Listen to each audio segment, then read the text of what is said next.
Good evening all. അപ്പോൾ നമ്മൾ ഇന്ന് പഠിക്കുന്ന ടോപ്പിക് എന്ന് പറയുന്നത് qualities of general duty assistant ആണ്. ഓക്കെ, നമുക്കറിയാം അല്ലേ, നമ്മുടെ GDA നമ്മൾ പല പേരുകളായിട്ടാണ് തിരിച്ചിട്ടുള്ളത്.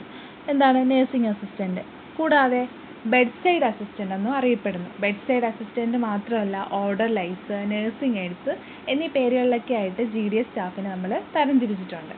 അപ്പോൾ ഇൻ്റർനാഷണലി നമ്മൾ നഴ്സിംഗ് അസിസ്റ്റൻ്റ് അല്ലെങ്കിൽ പേഷ്യൻ്റ് കെയർ അസിസ്റ്റൻ്റ് എന്ന് പറയാറുണ്ട്. ഓക്കെ, എവിടെയൊക്കെ ആയിരിക്കും ഈ GDA സ്റ്റാഫ് വർക്ക് ചെയ്യുന്നത്? Clinics, old age homes, patient home, community care centres, mental health institute മുതലായ സ്ഥലങ്ങളിലൊക്കെയാണ് GDA സ്റ്റാഫ് വർക്ക് ചെയ്യുന്നത്. ഓക്കെ, അപ്പോൾ എന്താണ് അവരുടെ ഡ്യൂട്ടീസ് വരുന്നത്? ഡോക്ടേഴ്സ് നേഴ്സിനെ എന്ത് ചെയ്യണം? അസിസ്റ്റ് ചെയ്യുക, ഹെൽപ്പ് ചെയ്യുക. പിന്നെന്താ? രോഗികളുടെ ശുചിത്വം ശ്രദ്ധിക്കുകയും കൂടാതെ എന്ത് ചെയ്യുക? അവരുടെ സുരക്ഷ ഉറപ്പാക്കുകയൊക്കെയാണ് ഈ പറയുന്ന GDAക്കാരുടെ റെസ്പോൺസിബിലിറ്റിയിൽ വരുന്നത്. ഓക്കെ, അപ്പോൾ എന്താണ് duties? Ensuring patient comfort, assisting nurse and doctor, നഴ്സിനെയും ഡോക്ടേഴ്സിനെ അസിസ്റ്റ് ചെയ്യുക, maintain clean hospital environment, assisting the doctors and the nurse in patient care planning. Okay, അപ്പോൾ ഇത്രയൊക്കെയാണ് ഡ്യൂട്ടീസിൽ വരുന്നത്.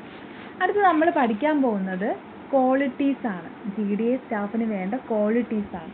അതിൽ ഫസ്റ്റ് പോയിന്റ് എന്ന് പറയുന്നത് എമ്പതിയാണ്. നമ്മൾ എമ്പതി കൂടാതെ വേറൊരു വേർഡ് നമ്മൾ കേട്ടിട്ടുണ്ട്, സിമ്പതി അല്ലേ? രണ്ടും തമ്മിലുള്ള വ്യത്യാസം എന്താ? സിമ്പതി എന്ന് വെച്ചാൽ എന്താ? സഹതാപം അല്ലേ?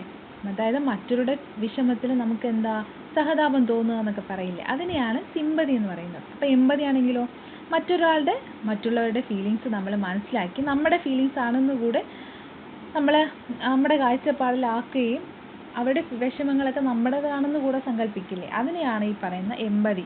അതായത് മറ്റേ വ്യക്തിയുടെ വികാരങ്ങൾ മനസ്സിലാക്കി തിരിച്ചറിയാനുള്ള ആ ഒരു കഴിവിനെയാണ് ഈ പറയുന്ന empathy. Ability to identify with and understand the other person feeling, situations and motives. Okay, അപ്പോൾ ഇതാണ് എമ്പതിയിൽ പറയുന്നത്. നെക്സ്റ്റ് പോയിന്റ് എന്ന് പറയുന്നത് ഓണസ്റ്റി. ഓണസ്റ്റി എന്ന് വെച്ചാൽ എന്താ? സത്യസന്ധത. അതായത് തെറ്റുകൾ സമ്മതിച്ച് അത് തിരുത്താനുള്ള ഒരു കഴിവിനെയാണ് നമ്മൾ ഈ പറയുന്ന ഓണസ്റ്റി അഥവാ സത്യസന്ധത. അതായത് admit to committing mistake and correct them. Okay, next പറയുന്നത് ഡിപ്പെൻഡബിലിറ്റി. ഡിപ്പെൻഡബിലിറ്റി എന്ന് വെച്ചാൽ എന്തായിരിക്കും? മെയിൻറ്റെയിൻ പഞ്ച്വാലിറ്റി, എന്തായിരിക്കും? കൃത്യനിഷ്ഠത പാലിക്കുക, ഉത്തരവാദിത്വം, വിശ്വസ്തത എന്നൊക്കെ പറയില്ലേ, അതിനെയാണ് ഈ പറയുന്ന ഡിപ്പെൻഡബിലിറ്റി എന്ന് പറയുന്നത്. അടുത്ത പോയിന്റ് വില്ലിങ്നെസ് ടു ലേൺ. എന്തായിരിക്കും? അതായത് ഓരോ കാര്യങ്ങൾ അറിഞ്ഞ് ചെയ്യുകയും പഠിക്കുകയൊക്കെ ചെയ്യുന്നില്ല, അതിനെയാണ് വില്ലിങ്നെസ് ടു ലേൺ എന്ന് പറയുന്നത്. Ability to learn and adapt to change that result from inventions and other factors. Okay, willingness to study further if required. അതായത് നമ്മൾ അറിഞ്ഞ് ചെയ്യാനുള്ള ആ ഒരു കഴിവിനെ, അല്ലെങ്കിൽ അറിഞ്ഞ് പഠിക്കാനുള്ള ഒരു കഴിവിനെയാണ് നമ്മൾ ഈ പറയുന്ന വില്ലിങ്നെസ് ടു ലേൺ. നെക്സ്റ്റ് പറയുന്നത് എന്താണ്? പേഷ്യൻസ്. പേഷ്യൻസ് എന്ന് പറയുമ്പോൾ നമുക്ക് ഏറ്റവും ഇമ്പോർട്ടൻ്റ് ആയിട്ട് വേണ്ട ഒരു കാര്യമാണ് ഈ പറയുന്ന പേഷ്യൻസ് അഥവാ ക്ഷമ എന്ന് പറയുന്നത് അല്ലേ? അതായത് എന്തൊക്കെ വരും? Learn to deal with work load, frustrations and overcome work related obstacles. അതായത് നമ്മുടെ ജോലി സംബന്ധമായിട്ടുള്ള ജോലി ഭാരം, പിന്നെന്താ നിരാശ, ഇങ്ങനെയൊക്കെ ഉള്ള കാര്യങ്ങളൊക്കെ എന്ത് ചെയ്യുക? മറികടക്കുക അല്ലേ? അതൊക്കെ ഈ പറയുന്ന പേഷ്യൻസിൽ വരും. അതായത് സഹിഷ്ണുത എന്നൊക്കെ പറയില്ലേ, സഹിഷ്ണുതയൊക്കെ കാണിക്കുന്നതിനെയാണ് പേഷ്യൻസ് എന്ന് പറയുന്നത്. നെക്സ്റ്റ് പറയുന്നത് എന്താ? അത് എന്തൂസിയാസം. എന്തൂസിയാസം എന്ന് വെച്ചാൽ എന്താ? Must enjoy work. നമ്മുടെ ചെയ്യുന്ന ജോലി എന്തായി ആവേശത്തോടെ അല്ലെങ്കിൽ എനർജറ്റിക് ആയിട്ടൊക്കെ ചെയ്ത് തീർക്കുന്നതിനെയാണ് എന്തൂസിയാസം എന്ന് പറയുന്നത്. പിന്നെ സെൽഫ് മോട്ടിവേഷൻ ആണ്. സെൽഫ് മോട്ടിവേഷൻ എന്തായിരിക്കും? ചെയ്യുന്ന ജോലികളിൽ നമ്മൾ പൊരുത്തപ്പെടുകയും ഒക്കെ ചെയ്യുന്നില്ലേ, അതിനെയാണ് സെൽഫ് മോട്ടിവേഷൻ എന്ന് പറയുന്നത്. അതായത് ഇപ്പോൾ എന്തെങ്കിലുമൊക്കെ ടാസ്ക് കിട്ടുമ്പോൾ നമ്മളത് അതിൻ്റേതായ രീതിയിൽ ജോലി ചെയ്യുന്ന അതിൻ്റേതായ രീതിയിൽ നമ്മൾ ടാസ്ക് ഏറ്റെടുക്കുകയും നല്ല രീതിയിൽ ചെയ്ത് പൊരുത്തപ്പെട്ടു പോകുന്നതിനെയാണ് സെൽഫ് മോട്ടിവേഷൻ എന്ന് പറയുന്നത്. നെക്സ്റ്റ് എന്താ? ട്രാക്റ്റ് എന്തായിരിക്കും? ട്രാക്റ്റ് എന്ന് പറയുമ്പം അതായത് ഹാർഡ് സിറ്റുവേഷൻസ് ഒക്കെ നമ്മൾ നല്ല രീതിയിൽ ഹാൻഡിൽ ചെയ്യുകയും മറ്റുള്ളവരുടെ വികാരങ്ങളൊക്കെ മനസ്സിലാക്കി നമ്മൾ എന്ത് ചെയ്യണം? അവർക്ക് കുറച്ചുകൂടെ കൺസിഡറേഷൻ കൊടുക്കുക. ഓക്കെ, വേണ്ടി വരുമ്പോൾ കൺസിഡറേഷൻ കൊടുക്കുന്നതിനെയാണ് ട്രാക്റ്റ് എന്ന് പറയുന്നത്. Next competence. കോമ്പറ്റൻസ് എന്ന് പറയുമ്പോൾ എന്താ? കഴിവ്. കോമ്പറ്റൻസ് എന്ന് പറയുമ്പോൾ നമുക്കറിയാം കഴിവിനെയാണ് കോമ്പറ്റൻസ് എന്ന് പറയുന്നത്. എന്തിനോടുള്ള കഴിവായിരിക്കും? അതായത് നമ്മൾ ചെയ്യുന്ന ജോലികൾ കാര്യക്ഷമമായി ചെയ്തു തീർക്കാനുള്ള ആ ഒരു കഴിവിനെയാണ് കോമ്പറ്റൻസ് എന്ന് പറയുന്നത്. Next point discretion. ഡിസ്ക്രിഷൻ എന്ന് വെച്ചാൽ എന്തായിരിക്കും? റൈറ്റ് ടു ആക്ട് ഫ്രീലി ആയിട്ട് നമ്മൾ ചെയ്യുന്നതിനെയാണ് ഡിസ്ക്രിഷൻസ് എന്ന് പറയുന്നത്. നെക്സ്റ്റ് ടീം പ്ലെയർ ആണ്. ടീം പ്ലെയർ എന്ന് വെച്ചാൽ എന്തായിരിക്കും? ഒരു സ്ഥാപനത്തിൽ വർക്ക് ചെയ്യുമ്പോൾ നമ്മൾ ടീമായിട്ട് നിന്ന് ചെയ്യുമ്പോൾ എന്തൊക്കെ ആയിരിക്കും നല്ല വശം എന്ന് പറയുമ്പം ലക്ഷ്യസ്ഥാനത്ത് എത്താൻ പറ്റും, വേഗത്തിൽ ചെയ്തു തീർക്കാൻ പറ്റും, ഗോൾസ് നമുക്ക് എന്ത് ചെയ്യും? പെട്ടെന്ന് ക്യാച്ച് ചെയ്യാൻ പറ്റും അല്ലേ? അപ്പോൾ ഇതാണ് ടീം പ്ലെയറിൽ വരുന്നത്. ഏറ്റവും ലാസ്റ്റ് പോയിന്റ് ആണ് പേഴ്സണൽ അപ്പിയറൻസ്. പേഴ്സണൽ അപ്പിയറൻസ് എന്ന് പറയുമ്പോൾ എന്തായിരിക്കും? Keep your self well groomed. എന്തായിരിക്കും?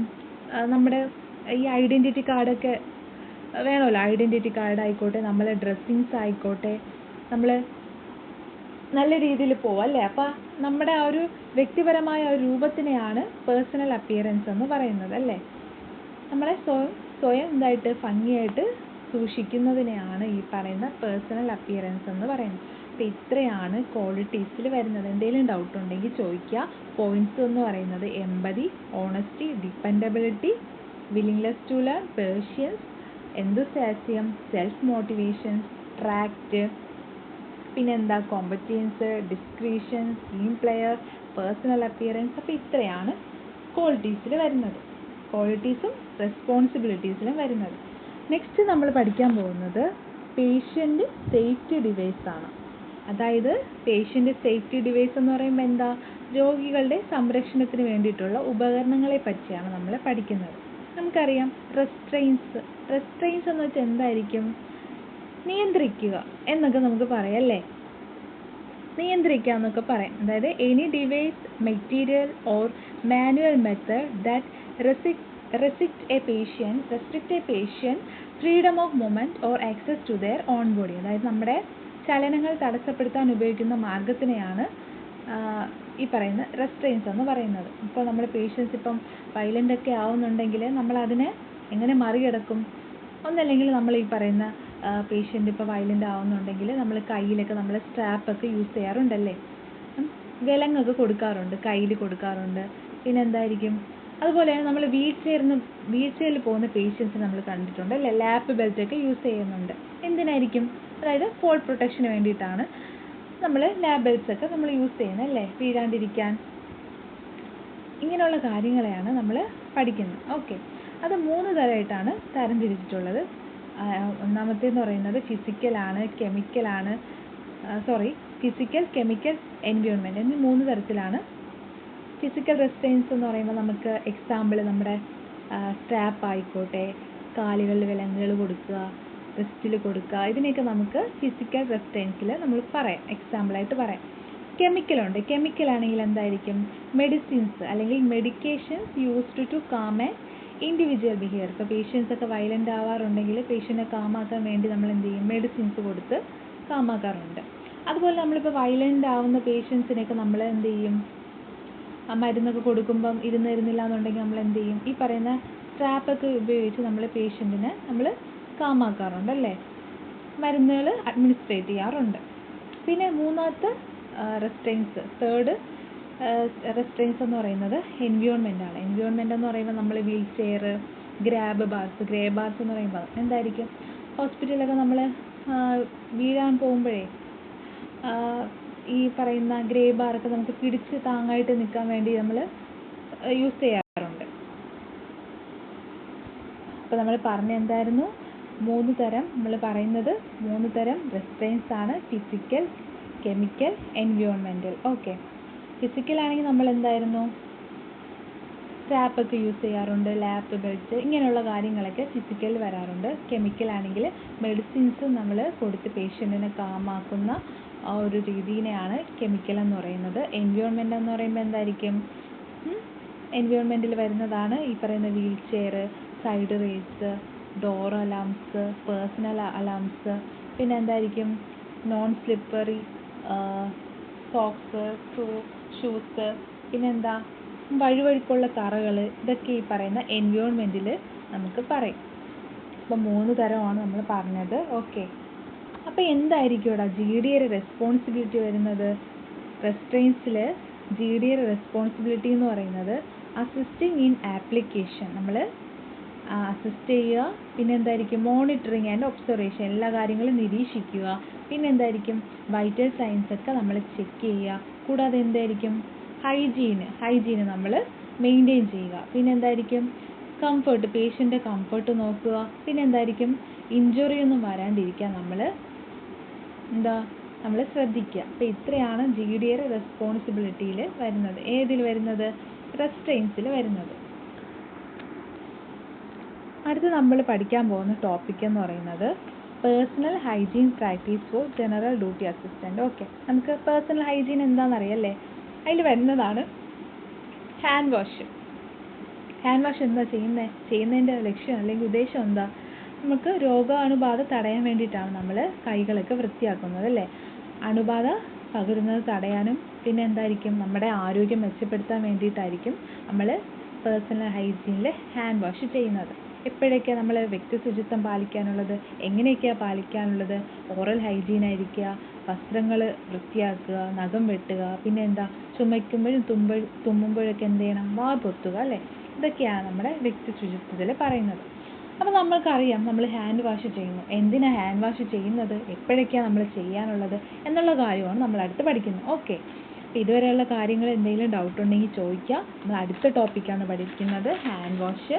ഹാൻഡ് വാഷ് എന്ന് പറയുമ്പം നമ്മൾ ഹോസ്പിറ്റലിൽ എപ്പോഴൊക്കെയാണ് നമ്മൾ അപ്പോൾ നമ്മൾ when to do hand washing ആണ് നമ്മൾ പഠിക്കുന്നത്. നമ്മൾ ഹോസ്പിറ്റലിൽ വർക്ക് ചെയ്യുമ്പം എപ്പോഴൊക്കെയാണ് ഹാൻഡ് വാഷ് ചെയ്യാനുള്ളതെന്ന് അതിൽ പറയുന്നത് before and after touching the patient തൊടുമ്പോഴും തൊട്ടതിന് ശേഷം നമ്മൾ എന്ത് ചെയ്യണം? ഹാൻഡ് വാഷ് ചെയ്യുക. പിന്നെ എന്തായിരിക്കും? After touching the surroundings of the പേഷ്യൻറ്റിൻ്റെ ചുറ്റുപാടമൊക്കെ നമ്മൾ തൊട്ടതിന് ശേഷമോ ടച്ച് ചെയ്യുമ്പോഴൊക്കെ നമ്മൾ പറയുന്ന ഹാൻഡ് വാഷ് മസ്റ്റായിട്ട് ചെയ്യുക. പിന്നെ എന്താ? ബിഫോർ ആൻഡ് ആഫ്റ്റർ മെഡിക്കൽ പ്രൊസീജിയറിൻ്റെ ബിഫോറും ആഫ്റ്ററും നമ്മൾ എന്ത് ചെയ്യണം? ഹാൻഡ് വാഷ് ചെയ്യുക.